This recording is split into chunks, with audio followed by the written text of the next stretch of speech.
안녕하세요, 투자자 여러분. 오늘은 팔란티어, PLTR에 대한 초기 분석 시점으로 한번 시간을 돌려볼까 합니다. 상장하고 한 3년쯤 지났을 때죠. 2023년 8월 28일에 나온 뱅크 오브 아메리카 보고서를 중심으로 해서요. 당시 팔란티어의 AI 잠재력이나 사업 모델을 어떻게 봤는지 좀 깊게 들여다보겠습니다.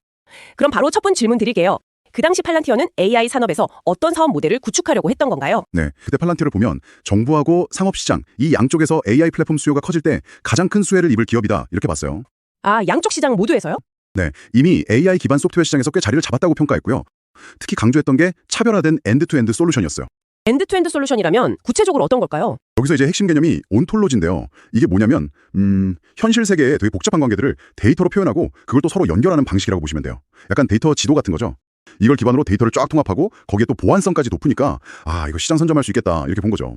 결국에는 뭐냐면 복잡한 데이터들 있잖아요. 그걸 잘 모아서 분석하고 또 시각화해서 보여주고, 그래서 조직들이 더 빠르고 정보에 기반한 의사결정을 내리도록 돕는 거. 이게 팔란티어 비즈니스 모델의 핵심 가치였던 겁니다. 온톨로지 기반 데이터 연결이라 확실히 좀 독특하네요. 실제로 CT 보고서도 이 점을 좀 언급하면서 팔란티어를 도입하면 기존에 쓰던 IT 서비스나 통합에 들어가는 비용 있잖아요. 이걸 절감할 수 있다, 이런 효과를 강조하기도 했고요. 비용 절감 효과도 있군요. 네. 그리고 웨드부시 같은 경우는 고객별로 요구사항이 다 다르니까 거기에 맞춰서 솔루션을 제공하는 SaaS, 그러니까 서비스형 소프트웨어 모델을 채택했다는 점. 그리고 또 하나는 데이터 관리나 보안 측면에서 팔란티어가 아주 강점을 가지고 있다, 이렇게 평가를 했습니다. 그렇군요. 풀스택 접근의 사스 모델, 거기에 데이터 관리와 보안까지. 그럼 당시 팔란티어의 핵심 제품 라인업은 구체적으로 어떤 것들이 있었고 각각 어떤 역할을 했는지 좀 설명해 주시겠어요? 특히 그 AIP라고 그게 당시 막 나왔던 걸로 아는데 그 평가는 어땠는지 궁금하네요. 네. 주요 제품은 크게 한 4가지 정도로 볼 수 있습니다. 우선 고뎀은요, 주로 국방이나 정보기관 같은 정부 고객들을 위한 플랫폼이에요. 예를 들면 테러리스트 네트워크를 추적한다거나 군사작전을 지원하는 것처럼 아주 민감하고 복잡한 데이터를 다루는데 특화되어 있죠. 그리고 파운드리는 이걸 이제 상업용으로 만든 버전이라고 생각하시면 쉬워요. 기업들이 가진 여러 내부 데이터들을 한 곳에 모아서 분석하고 그걸로 생산성을 높인다거나 공급망을 최적화한다거나 하는 그런 기업의 중앙운영 시스템 역할을 하는 거죠. 그리고 아폴로는 이 고뎀이나 파운드리 같은 소프트웨어들을 관리해주는 솔루션입니다. 이게 중요한 게 고객사 환경이 다 다르잖아요. 자체 서버를 쓰든 클라우드를 쓰든 어떤 환경에서든 팔란티어 소프트웨어가 문제없이 돌아가고 또 지속적으로 업데이트될 수 있도록 배포하고 관리하는 역할을 아폴로가 하는 겁니다. 마지막으로 아까 말씀하신 AIP, Artificial Intelligence Platform. 이게 당시에 정말 큰 주목을 받았는데 고객들이 자신들의 그 민감한 데이터 있잖아요. 프라이빗 네트워크 안에서 LLM 같은 생성 AI 기술을 안전하게 활용할 수 있도록 도와주는 그런 플랫폼이었습니다. LLM을 자체 데이터로 안전하게 쓴다. 네. 뱅크 오브 아메리카는 바로 이 AIP를 팔란티어의 핵심적인 미래 성장 동력으로 딱 지목을 했고요. 웨드부시는 이 AIP가 팔란티어만의 고유 기술인 온톨로지 기술에 기반한다고 덧붙였어요. 온톨로지요? 그게 뭔가요? 좀 생소한데? 네. 온톨로지라는 게 데이터를 그냥 단순한 정보 조각으로 보는 게 아니라 데이터들 간에 어떤 의미 있는 관계, 맥락 같은 걸 파악하고 활용하는 기술이라고 보시면 됩니다. 데이터에 의미를 부여하는 거죠. 아하, 데이터의 관계와 의미를 파악하는 기술. 재밌네요. 정부용 고담, 기업용 파운드리, 관리용 아폴로, 그리고 LLM 활용을 위한 AIP까지. 그럼 당시 팔란티어 주요 고객층은 어땠고 뱅크 오브 아메리카는 앞으로 성장 기회를 어떻게 전망했나요? 역시 초기에는 미국 국방부, DoD, CIA, FBI 같은 정부기관, 또 동맹국 정부들이 핵심 고객층이었어요. 역시 정부 쪽이 강했군요. 네. 근데 동시에 에너지, 운송, 금융, 헬스케어 이런 다양한 산업 분야의 상업기업으로도 고객 기반을 꾸준히 넓혀가고 있는 그런 추세였죠.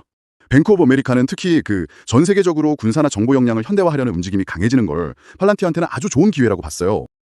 그리고 상업 부문에서도 그 AIP 출시를 계기로 해서 신규 고객을 확보하는 건 물론이고 기존 고객들과의 계약 규모도 더 커질 거다, 이렇게 기대를 했고요.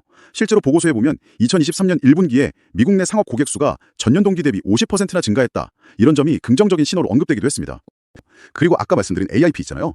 여기에 대한 신규 고객이나 기존 고객들의 수요가 워낙 강력해서 이게 앞으로 성장을 이끌 핵심 동력이다, 이렇게 분석했습니다. 경쟁 환경은 어땠을까요? 요즘 빅테크 기업들도 AI에 다 뛰어드는데 팔란티어만의 경쟁 우위나 차별점, 뱅크 오브 아메리카는 뭐라고 평가했나요? 경쟁 환경은 확실히 치열했죠. CT 보고서를 보면 기존의 데이터 분석이나 BI, 데이터 통합 솔루션 제공하는 기업들, 예를 들면 탤랜드나 타블로, 데이터브릭스 같은 곳들을 경쟁사로 꼽았고요. 심지어 고객사 내부에 있는 IT 부서까지도 경쟁 상대로 봤어요. 그리고 웨드부시 같은 경우는 마이크로소프트나 구글 같은 하이퍼스케일러, 그러니까 대규모 클라우드 업체들도 언급했는데 다만 이들과는 경쟁 관계일 수도 있지만 상호 보완적인 관계가 될 수 있다, 이렇게 좀 여지를 뒀고요. 아, 협력 가능성도 봤군요. 그럼에도 불구하고 뱅크 오브 아메리카는 팔란티어가 가진 강점들을 높이 평가했어요. 우선 AI 기반 소프트웨어 시장에서 이미 좀 선도적인 위치를 차지하고 있다는 점, 그리고 아까 말씀드린 그 온톨로지 기술을 기반으로 한 차별화된 엔드-투-엔드 솔루션, 또 무엇보다 중요한 게 높은 수준의 보안성, 그리고 굉장히 까다롭고 규모가 큰 프로젝트들을 성공적으로 수행해본 경험, 이런 것들을 강력한 경쟁 우위로 본 거죠. 아, 그러니까 단순히 기술만 좋은 게 아니라 실제 복잡하고 민감한 문제를 해결해본 경험치가 중요하다, 이런 거군요. 네, 맞습니다. 그게 큰 차별점이라고 본 거예요. 검증된 실력이 있다는 거죠. 기술력이나 시장 지위는 상당히 인상적인데 그럼 재무적인 측면은 어땠을까요? 당시 수익성이나 성장 전망은 긍정적이었나요? 네, 재무적으로 보면요. 당시 팔란티어가 GAP 기준으로 흑자 전환에 막 성공했었거든요. 그래서 앞으로 수익성이 계속 개선될 거다 이렇게 예상했어요. 2023년 예상 영업이익률이 한 2.7% 정도였는데 이게 2025년에는 15.4%까지 크게 오를 걸로 봤어요. 성장성 측면에서는 그 AIP 이게 사업의 중심으로 자리 잡으면서 아주 의미 있는 성장을 할 거다 이렇게 기대를 했고요. 매출 성장률도 보면 2023년 16.3%에서 2025년에는 24.9%까지 계속 빨라질 걸로 예측했죠. 그리고 잉여 현금 흐름 FCF라고 하죠. 이것도 굉장히 큰 폭으로 성장할 걸로 봤고요. 게다가 대차 대조표를 보면 부채는 거의 없고 현금은 두둑한 아주 튼튼한 재무 상태도 긍정적으로 평가했습니다. 이런 긍정적인 분석들을 종합해서 뱅크 오브 아메리카는 당시 팔란티어 가치를 얼마로 보고 목표 주가는 얼마를 제시했었나요? 그 근거도 좀 알려주시죠. 네, 그 2023년 8월 28일 보고서 기준으로요. 뱅크 오브 아메리카는 팔란티어 목표 주가를 딱 18달러로 제시했습니다. 18달러요. 네, 평가 근거로는 2024년 예상 실적 기준으로 EBS 세일즈 그로스 배수라는 걸 썼는데요. 이게 뭐냐면 기업 가치를 매출액이랑 성장률로 나눈 값인데 이걸 0.7배 적용했어요. 그리고 또 사업부별 가치 합산 SOTP 방식이라고 각 사업부를 따로따로 평가해서 합치는 방식도 썼거든요. 아, 사업부별로 나눠서요? 아무래도 마진이 높은 정부 사업 부문은 0.6배를 적용하고 수익성 좋은 소프트웨어 기업들 수준으로 본 상업 사업 부문은 0.8배를 적용해서 합산했죠. 그렇군요. 근데 단점 같은 건 없었나요? 물론 지적한 부분도 있었어요. 그 주식 기반 보상 SBC 있잖아요. 직원들한테 주는 거. 이게 비용이 좀 많다는 점, 그리고 창업자들이 의결권을 너무 많이 가지고 있다는 점, 또 약간 특이한 투자나 판매 전략 같은 것들. 이런 건 단점으로 꼽았죠. 아, 그런 부분들이 있었군요. 네. 하지만 뭐 국가 안보에 기여하고 AI 플랫폼을 선도하고 있고 파트너십도 좋고 재무도 튼튼하고 수익성도 좋아지니까 이런 장점들이 단점을 충분히 상쇄할 수 있다. 이렇게 판단했습니다. 긍정적인 전망 속에서도 분명 위험 요인들도 지적했을 텐데요. 뱅크 오브 아메리카가 특히 주의해야 한다고 본 부분은 어떤 것들이었나요? 네, 몇 가지 중요한 위험 요인들을 언급했는데요. 첫째는 AI 플랫폼 시장 자체가 생각보다 좀 더디게 성장할 수도 있다. 이런 가능성이고요. 두 번째는 팔란티어 기술이 너무 빨리 보편화되는 거. 그러니까 뭐랄까, 범용화, 커머디제이션 위험이죠. 기술이 흔해져서 경쟁사들과 차별점이 없어질 수 있다는 거. 세 번째는 경쟁사들이 기술적으로 확 빠르게 따라올 가능성. 네 번째는 정부 고객들이 팔란티어 같은 맞춤형 솔루션 말고 그냥 이미 만들어진 상용 기성품 COTS를 더 선호하게 될 수도 있다는 점. 이런 것들을 지적했어요. 그리고 다른 보고서들을 보면 정부 매출 비중이 너무 높아서 생기는 정치적 리스크나 예상 변동성 문제, 또 고객 수 증가세가 좀 둔화될 수 있다는 우려, 복잡한 지분 구조 같은 것들도 위험 요인으로 같이 언급되곤 했습니다. 특히 아까 말씀드린 기술 범용화 위험은 팔란티어의 높은 가격 정책을 생각하면 상당히 중요한 포인트 같아요. 시장, 기술, 경쟁, 고객, 그리고 내부적인 요인까지 정말 다양한 위험 요소들이 있었네요. 자, 그럼 마지막으로요. 팔란티어의 장기적인 성장 목표에 대해서 당시 보고서들에서 언급된 내용이 있었는지 궁금합니다.